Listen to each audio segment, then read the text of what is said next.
वंदे मातरम. शिंदे भाऊ वंदे मातरम. राजकारणातून मानवतेचा मंत्र जपत जपत आपण सगळेजण निघालेलो आहोत. आज एका आपल्या या विधवा भगिनीचं घर, ज्या घरात आपण उभे आहोत, तिला वाचवण्यासाठी सगळे जमलो होतो. बघा, याच्यातले बहुतांश लोक कर्जबाजारी आहेत माझ्यासहित. मी आता कॅमेऱ्यावर सांगतोय बरं का, 1 कोटी रुपयांचं कर्ज आहे माझ्यावर. किती? आणि तुम्हाला माहिती आहे, मी लपवत काहीच नाही. मी महाराष्ट्रभर आणि सोशल मीडियाच्या माध्यमातून जगभर प्रसिद्ध होण्यामागचं कारण फक्त मन स्वच्छ आहे. आता असं जर सांगितलं 1 कोटी रुपये कर्ज असलेला निर्भय महाराष्ट्र पार्टीचा नेता आहे, तर भीती निर्माण होते, पक्ष वाढणार नाही. मग मी हे सांगावं का? तुम्ही विचारलं होतं का मला माझ्यावर कर्ज किती? तरी मी हे स्वतःहून सांगितलं. आपल्या मराठीमध्ये एक म्हण आहे, झाकली मूठ मला नाही ठेवायचं. माझं आरपार पारदर्शक प्रामाणिक काम जर व्हावं असं मला वाटत असेल, तर माझ्याविषयीची सगळी माहिती तुमच्याकडे असणं अत्यंत गरजेचं आहे. आणि त्याच्यातनंच तुमचा नितळपणा, निर्मळपणा, स्वच्छ हृदय तुमच्या दृष्टिक्षेपात येईल, अन्यथा येणार नाही. त्या स्वच्छ हृदयाचं दर्शनच होणार नाही तुम्हाला. बघा ना, कशी निस्सीम श्रद्धा या पोरीची आमच्यावर, पक्षावर. कोण वाचवायला आलं बाळा? कुठलंही नातं नाही, अगोदरची कोणतीही ओळख नाही. 1 वर्षापूर्वी हिच्या दारात आलो होतो. इथं असाच रात्री अपरात्री आलो, 2-2:30 वाजता आलो होतो. किती? परपुरुषाने परस्त्रीच्या घरी 9 वाजेनंतर जायचं नसतं, अशी आपली संस्कृती आहे ना. पण संकटात सापडलेल्या स्त्रीच्या घरी रात्री अपरात्री केव्हाही जायचं असतं आणि तिला वाचवायचं असतं, हे सांगणारी निर्भय महाराष्ट्र पार्टी. 1 वर्ष संपलं आणि पुन्हा तिच्याकडे संकटाचे वारे घोंगावायला लागले. परत तिने हाक मारली. बघा, एवढे भाऊ तिला उभे राहिले तिच्या मागे. साधारण 30 जण आहोत का? तिच्या नात्यात आहेत का तिला भाऊ एवढे? विचारा बरं.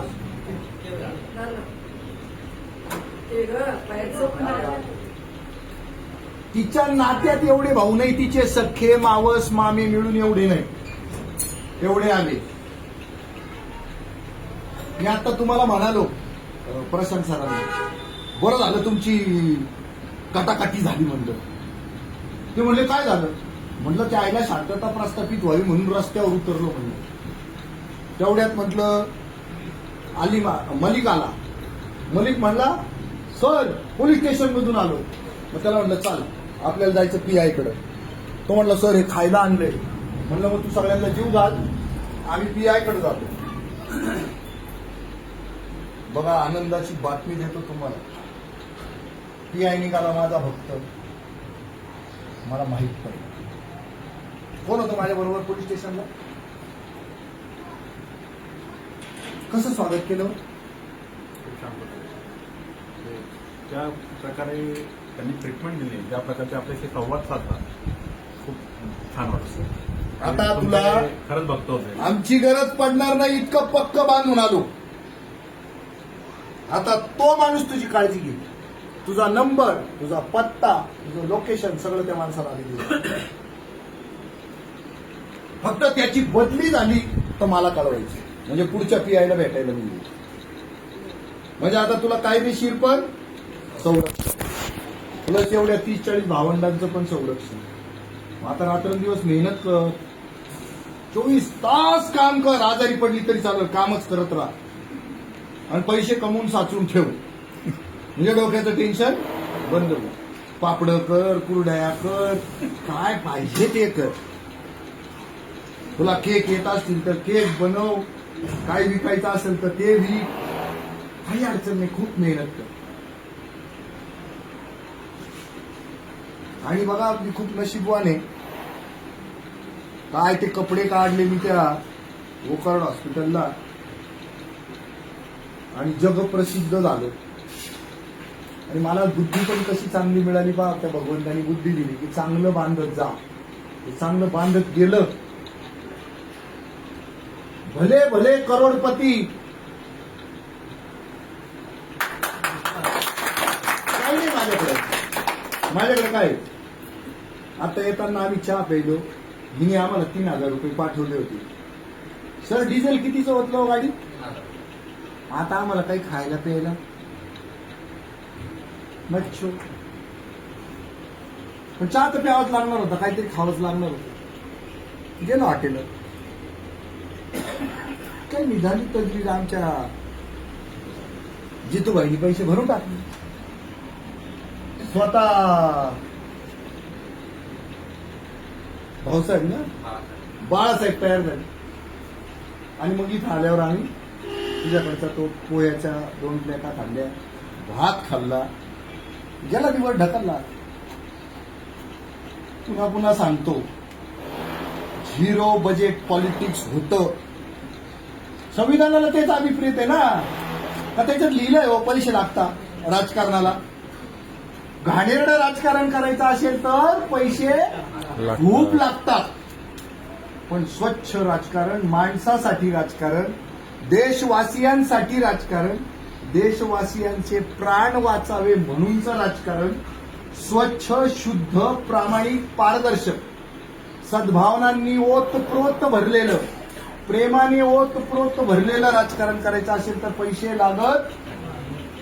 माझ्याकडे जर शुद्ध भाव असेल ना, मुळशीतल्या आमच्या शंकर दैवातेची जमीन त्याची त्याला मिळाली पाहिजे, हा जर माझा शुद्ध भाव असेल, आणि माझी जर प्रचंड इच्छाशक्ती असेल, माझ्याजवळ जर पैसे नसतील तर बघा लय कोपऱ्यात बेचक्यात त्याचं शेत आहे. पोचली का नाही पण पार्टी? पोचली ना? तू 2,000 रुपये देत होता त्या दिवशी आम्हाला, खरं का खोटं? घेतले का? 2,000 ची कुंबळी करून आमच्या हातात दाबत होता, पण घेतले का तुझे पैसे? का नाही घेतले? तर त्या दिवशी कोणीतरी आम्हाला पुण्यापर्यंत यायचे पैसे दिलेले होते बेटा. आम्ही ते 2,000 घेतले असते तर आम्हाला प्रॉब्लेम नव्हता. कुणाचाही दुसऱ्याच्या हाती कामाला आलेच असते ते पैसे, का नसते आले? पण शंकर दैवातीची परिस्थिती आम्ही पाहतोय ना डोळ्यांनी. लोकांनी केलाय खर्च, तर का घ्यायचे ते 2,000? काय संबंध येतो? घेतले का बाबा? आणि त्याच्या इथं गेल्यावर 4 चांगल्या गोष्टी घडल्या. तो रात्री अपरात्री अहिल्यानगरला पोहोचला, काहीतरी वाट सापडली आणि प्रवास चालू. मी कोणी येणार? सर्वस्पर्शी, सर्वज्ञानी, सर्वश्रुत असला कोण पण नाहीये. आता घराच्या जप्त्यांबद्दलचं भावेचं ज्ञान किती? 0. एखादा आत्महत्या करतोय तर त्याच्यातलं माझं कायदेशीर ज्ञान किती? आगे राऊतांचा प्रॉब्लेम झालाय मोजणीतला, जमिनींच्या मोजणीतलं भावेचं ज्ञान किती? किती? 5-5 जीपी दिलेल्या माणसाची शेती वाचवायची, याच्यातलं भावेचं ज्ञान किती? गाडी किती जोरात चालती पा? गाडी किती जोरात चालती? ज्ञान 0. कुठं सांगतोय? लाईव्हला सांगतोय बरं का. ज्ञान 0 पण प्रचंड इच्छाशक्ती. माणसं वाचली पाहिजे. कारण माझ्या देशाचं सौंदर्य आणि समृद्धी कशात घडलेली आहे? या 150 कोटी लोकसंख्येत. माझा देश सुंदर का दिसतो? तुझं घर सुंदर आज का दिसतंय इतर दिवसांपेक्षा? माणसं भरली तुझ्या घरात आज. आम्ही गेल्यावर बघ तुला हे घर खायला उठणार आहे. त्यामुळं मला वसडगावचा पाटील व्हायचं नाही. मला माझे माणसं सोबत पाहिजे. माणसं मरता कामा नाही, माणसं मेली नाही पाहिजे. तुझे लेकरं जगले पाहिजे, तू जगली पाहिजे. कारण हे बघा, तुम्हाला भावना आहे, तुला रडायला येते बघ केवढी, ढसा ढसा रडून राहिली. तुला हसायला येतं, तुला रडायला येतं. आता या बाईला आम्ही सगळ्यांनी मिळून जर मारायला सुरुवात केली तर तू तिला वाचवू शकते. ही अक्कल आहे तुला. तू यांना मारायला लागली तर आम्ही यांना वाचवू, ही अक्कल आहे आम्हाला. ही अक्कल दुसऱ्या प्राण्यात किंवा मशीनमध्ये नाही. रस्त्याने अपघात झाले आपल्या जीवाला काय होतं, अरे बापरे, लगेच गाड्या थांबतात, लगेच मदतीला धावतात. पण हे कोण धावतं? कुत्रे धावतात, कौंट शेळ्या धावतात. कोण धावतं? माणसं धावतात. हे यंत्र ज्या भगवंतानी किंवा ज्या निसर्गाने कोणी ज्यांनी बनवलं खूप मौल्यवान आहे. बघ आता मी तुला आज काही दिलं का? आम्ही काहीच नाही दिलं. हिला पैसे दिले का? तुझा हप्ता भरला का? तुला काही आम्ही सोनं नाणं आणून दिलं का? पण आज तुझं घर तुझं आहे याची खात्री पटली का नाही? बिना पैशाची. पैसे न देता तिला तिचं घर तिचं वाटायला लागलं. काही नाही, मायेची पांकर दिली बेटा. म्हणून तुला हक्कानं शिव्या देऊन सांगतो की जो कोणी रडता दिसल, जा. तुझ्याच्याने खूप काही बदललं असं काही नाही. जा, उभी राहा, सांग त्याला, घाबरू नको बाळा, मी आहे. लोक हसतील, ते म्हणतील इज्जत फाटेल, ही काय शिव राहिली दुसऱ्याचं म्हणतील लोक. पण तू सांग, मी प्रयत्न करीन, 2 टाके टाकून जाईल. त्याच्यानंतर फाटं जाऊ मरून माझ्याकडे 2 टाके टाकायचा धागा आहे. मी ते 2 टाके टाकणार, पक्के बांधणार आणि निघणार. वेळ निघून जाईल बेटा त्याची. आम्ही खाली गेलो, वाद वाढू नये म्हणून वाट मिळाली आम्हाला. तो माणूस आमचा निघाला, त्याच्याशी 15-20 मिनिटं चर्चा केली, त्याने आम्हाला निश्चिंत व्हायला लावले आणि आम्ही आलो. येतो म्हणे आम्ही. म्हटलं ठीक आहे, काय कशाने घडतं माहिती का? तुझं काहीतरी आहे ना, पुण्य संचय असेल कुठेतरी, तो कामात येतो. हे सगळे कफल्लप लोक तुला वाचवायला आली. एखाद 2 आहे चांगले, बाकीचे उचाकलेले, उलटे पालते डोळे सगळे येडे वाकडे, पण तरी ते वाचवतायत तुला. बुडत्याला काय काय बुडत्याला या काड्या बेटा, काड्या. पण तुझ्यासाठी आधार झाल्या. काड्यांची मुळी बनली आणि तू तरली.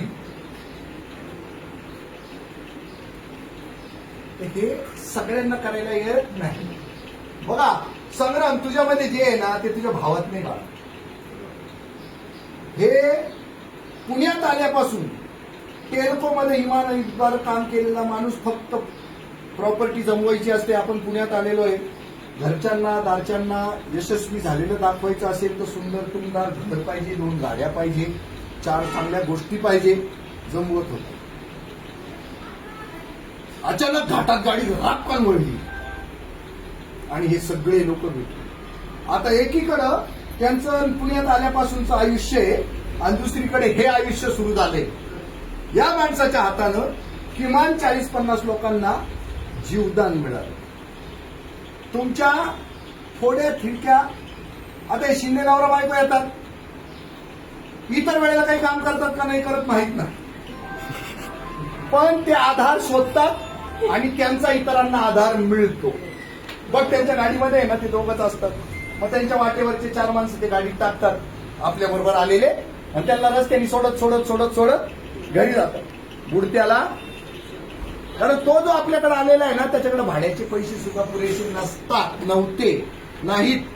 त्या लोकांना जाण्याचं भाडं सुटून जातं आणि हे नवरा बायको सोडून झालं. पुण्यकर्म, पुण्य संचय झाला. असं होत होत होत हा राम, हे राम म्हटलेला होता. हा साक्षात जिवंत आहे का नाही? असे किती उदाहरणं दाखवू तुला. या माणसानं माझ्यासाठी हार किती किलोचा आणला होता? 15 किलो असेल काय, 15 किंवा 20 किलोचा असेल. हा अमोल परदेशी तो नाही का, ते शिर्डीला तो हार मिळतो तो, हे गाव मोठा, सोलापूरला नाही, त्याचं गाव कोणतं बरं? इंदापूरला. हा, इंदापूरला असाच रात्री 9-10 वाजता. आणि त्यांनी ती सगळी याची तयारी केलेली स्वागताची. अरे म्हटलं भाऊ, आम्हाला काही लागत नाही, त्याचं काय काम झालं हे मला आज आठवत. पण त्याची बायको अशी उसळत होती. इतकी खुश होती. पण आज मला त्याचं मी काय काम केलं हे मला माहिती नाहीये. मला आठवत नेकी कर, खरंच आठवत नाही मला तुझं काय काम झालं होतं त्या वेळेला.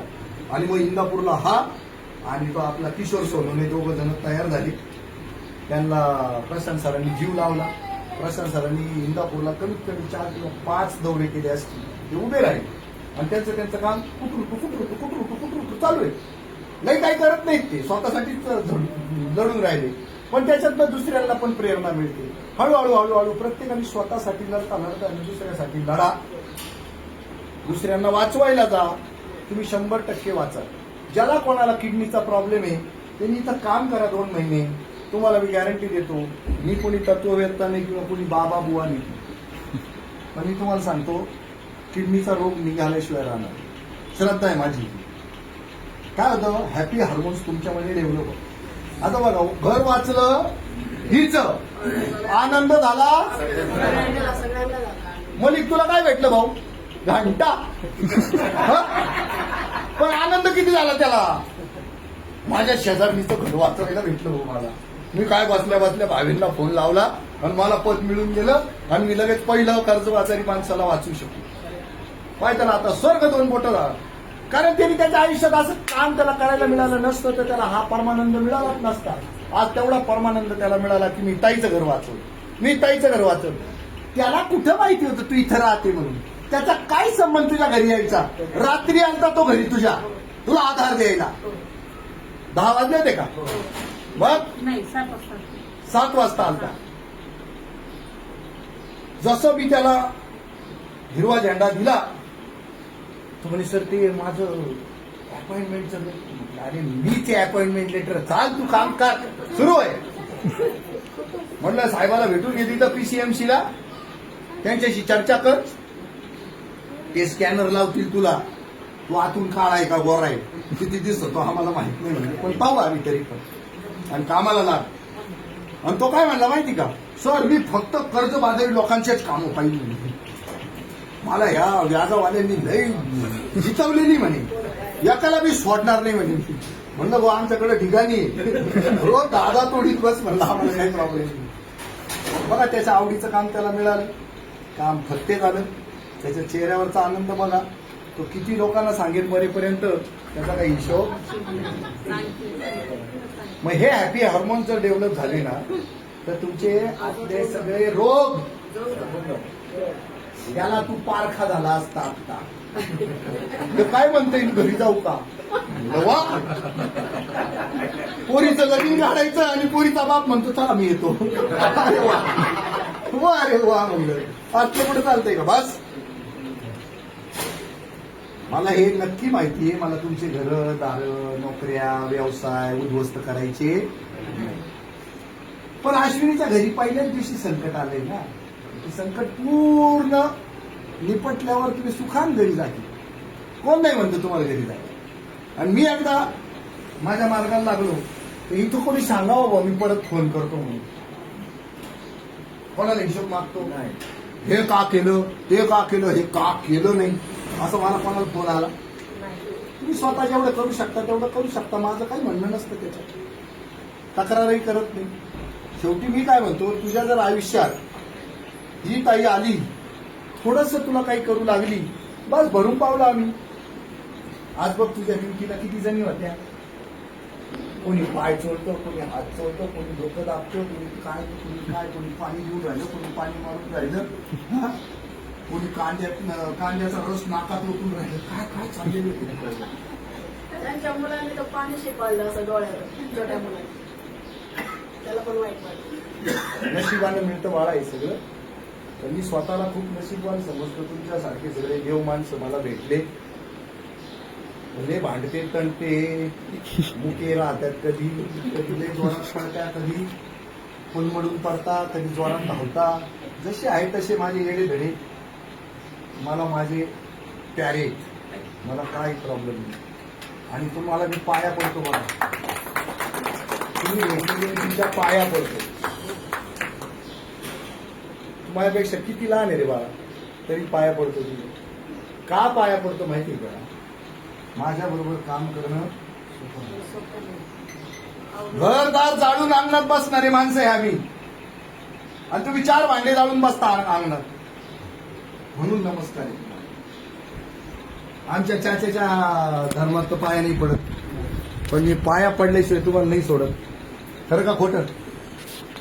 कारण माझ्याबरोबर काम करताना त्यांनी काल तुला शब्द दिला होता, दुनिया येऊ ना येऊ मी येणार, मी छातीनं सामना करणार, जेवढं होईल तेवढं त्यांना रोखणार. बाद झालं ना आपल्याला. कोण येतं आज त्यांच्या घरून इथे यायला? माझ्या माहितीप्रमाणे लोकलचं 30 रुपये तिकीट आहे का? किती? 70 रुपये लागतात यायला यायला. 70 रुपये जाईल. जर ट्रेनने आलं तर, आणि रिक्षाने आले तर 200 यायला. या सगळ्या त्यागाचा तुझ्या मनामध्ये नोंद करणारा असा मोठा संच मला तयार हवाय. आणि ह्या लोकांसाठीच मरायचं नाही, फक्त सगळ्यांसाठी मरायचं. कोणाला वाचवता मरण आलं ना तर लोक म्हणतील हाकनाक मेली. तसं नसतं. तुम्ही त्यांना वाचवता मेली हे डोकं ठिकाणारा असलेले लोक म्हणतील. आता समजा आज मला जाता ऍक्सिडेंट जा, माझी बायको काय म्हणेल? सारखा दुनियेचे धुणे धुत होता, घरचं धुणं तसंच गेला आता बोंबलत, लोक पण म्हणतील. पण ज्यांचे डोके ठिकाणावर आहे ते लोक काय म्हणतील? चांगला होता हो, सगळ्यांचं करत करत गेला, फक्त तो असा अपघातात नव्हता जायला पाहिजे, पण गेला. असंच होईल ना. त्या 2 शब्दांसाठी चांगलं जगायचं आपल्याला. बघा, मी तुम्हाला कोणाला आहे ना, तुम्ही लुटले जाल असं काही वागलेलो नाही, तुम्ही कपल्लक व्हाल असं काही वागलेलो नाही. तुम्हाला मी आता यांनी 2 महिने प्रण घेतला होता की माझं सगळं, माझी माणसं स्टाफ उत्तराखंडला, नेपाळला निघून गेलेलं आहे, माझ्याकडे कुणीच नाही. मला प्लीज फोन करू नका कुणीच, मला उचलता नाही येणार. सर माझा फोन आला का मग? त्या दरम्यान ज्या दिवशी ते फ्री झाले, ज्या दिवशी ते स्वतःहून एकाएकाला फोन करायला लागले, तेव्हा मला करंट लागला. माणूस थोडा थोडा ढिला मोकळा व्हायला लागलेला आहे. चल, मग मी स्वतःहून फोन केला. पण मी त्या दरम्यान एक फोन नाही केला, करणार पण नाही. तुमच्या काळामध्ये काही त्रास, माझ्या माणसांचा काही त्रास कधीच नाही होणार. कारण ह्याच्यात कोणावर संस्कारच नाही केला आपण. असा माणसं उद्ध्वस्त करा आणि पक्ष उभे करा, आपला हा धंदा आहे, आपण नाही करणार. तर सगळ्यांनी या गोष्टीची नोंद ठेवा, दखल घ्या, नका चिडचिड करू, धावून जा सगळ्यांसाठी. आणि तोच पुण्य संचय आहे ना तुमच्या प्रत्येकाच्या कामी येणार. आणि जिथं जागतं उदाहरण यावं. बघा तुमच्या देतात किती चहा पितो, मला त्रास व्हायला पाहिजे.